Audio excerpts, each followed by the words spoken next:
Hello friends, स्वागत है आप सबका गणित सार पे। आज की इस वीडियो में हम लोग new chapter arithmetic progression chapter number 5 start करेंगे। यह हमारा इंट्रोडक्शन पार्ट होगा एंड इसके बाद हम लोग सॉल्यूशन करेंगे, क्वेश्चंस का एक्सरसाइज सॉल्यूशन करेंगे। ठीक है, तो चलिए हम लोग स्टार्ट करते हैं।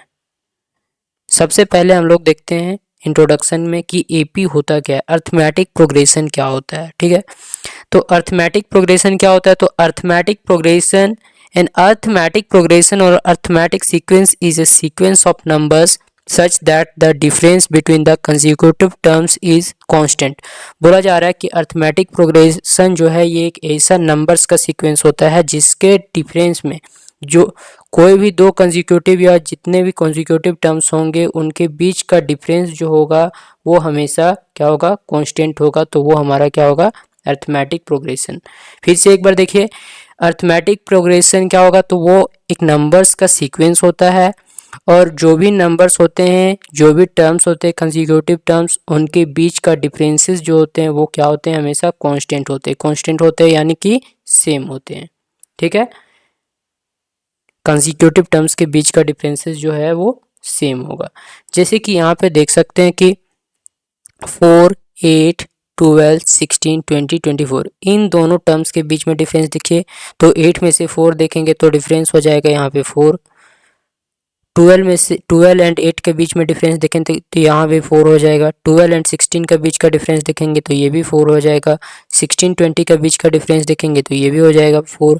और 20 एंड 24 का बीच का डिफरेंस देखेंगे तो ये भी हमारा क्या हो जाएगा? 4 हो जाएगा। तो इस तरह से यहाँ पे देख सकते हैं कि क्या होता है ये हमारा एपी। तो एपी कुछ नहीं है, एक अरिथमेटिक सीक्वेंस है नंबर्स का, और उन नंबर्स के बीच का डिफरेंस जो होता है वो हमेशा दो कंसेक्यूटिव टर्म यानी दो लगातार जो भी नंबर्स होंगे उनके बीच का डिफरेंस जो होगा वो कांस्टेंट होगा। जैसे कि यहाँ भी 4 है, यहाँ भी 4 है, यहाँ भी 4 है, यहाँ भी 4 है, सभी के बीच के दो नंबर्स के बीच का डिफरेंस जो है वो कांस्टेंट है यानी कि सेम है। ठीक है, तो यहाँ पे हम लोग इसे बोल देंगे एपी। ये हमारा कहला जाएगा एपी यानी अरिथमेटिक प्रोग्रेशन, जिसे शॉर्ट में एपी बोलेंगे एंड यही हमारा हो जाएगा अरिथमेटिक प्रोग्रेशन।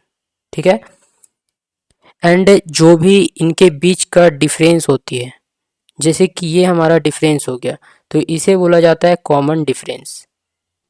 इसे कॉमन डिफरेंस बोलेंगे। शॉर्ट में इसे डिनोट करते हैं डी से। एंड ये हमारा जो फर्स्ट टर्म हो जाता है इसे ए से डिनोट करते हैं और ये हमारा हो जाएगा फर्स्ट टर्म। ये हो गया हमारा बेसिक इंट्रोडक्शन एपी का। अब आगे हम लोग देखते हैं कि जनरल फॉर्म ऑफ एपी क्या होता है। तो एपी का फॉर्म क्या होता है, एपी किस फॉर्म में होता है उसके बारे में। ठीक है, तो एपी का फॉर्म क्या होता है? तो यहाँ पे देखिए कि एपी का फॉर्म होता है ए प्लस डी एंड उसके बाद ए प्लस 2d। यानी कोई भी अगर कोई नंबर है, जैसे कि अभी नंबर लिए थे 4, 6, 4, 8, 12, 16, 20, 24, इस तरह से नंबर था एपी का। तो यहाँ पे देखिए फर्स्ट टर्म क्या लिए हैं? ए लिए हैं, लेकिन सेकेंड टर्म इन दोनों के बीच का डिफरेंस कितना है? डिफरेंस जो है 4 है। इन दोनों के बीच का भी डिफरेंस 4 है, इन दोनों के बीच का भी डिफरेंस 4 है। तो यहाँ पे बोल सकते हैं कि फर्स्ट टर्म जो होगा वो हमारा क्या हो गया? 4 हो गया। सेकेंड टर्म जो है वो हमारा क्या हो गया? फर्स्ट टर्म जो है वो 4 हो गया। सेकेंड टर्म क्या हो जाएगा? तो सेकेंड टर्म हो जाएगा A plus D. A plus D यानी कि फर्स्ट टर्म हमारा कितना है? 4 है एंड कॉमन डिफरेंस उन दोनों के बीच में कितना है? 4 है। तो ये हमारा हो जाएगा सेकेंड टर्म 8। थर्ड टर्म इसी तरह से क्या हो जाएगा? A plus 2d equal to 4 plus 2 into D. Common difference कितना है? 4 है। तो ये हमारा हो जाएगा 4 प्लस 4 टू जा 8 यानी कि ये भी हमारा 12 हो जाएगा। इसी तरह से फर्दर आगे बढ़ते चला जाएगा। ये हो जाएगा एपी का फॉर्म, जनरल फॉर्म।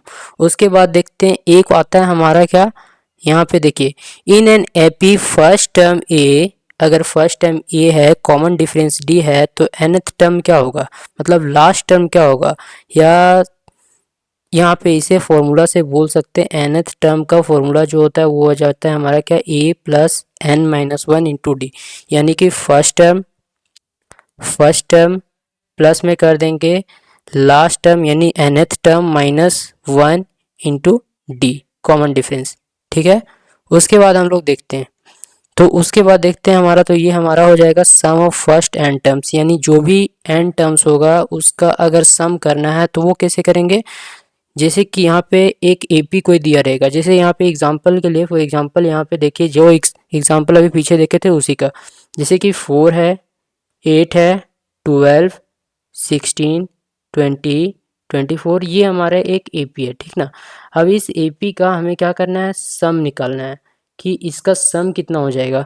तो इसका सम कितना होगा, तो यहाँ पे मान के चलिए कि 4 जो हो जाएगा, या तो लास्ट जैसे कि मान के चलिए कि एन टर्म जो है वो कितना है, 20 टर्म है, या तो 10 टर्म है, मान के चलिए 10 टर्म है, तो एन हमारा क्या हो जाएगा, 10 हो जाएगा।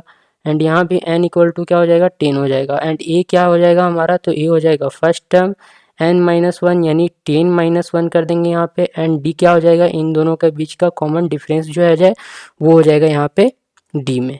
तो इस तरह से यहाँ पे हमारा ये फॉर्मूला बन जाता है कि सम ऑफ nth टर्म अगर फाइंड आउट करना है तो उसके लिए फॉर्मूला हो जाता है n/2 ब्रैकेट में 2 into first term plus nth term minus 1 into common difference d।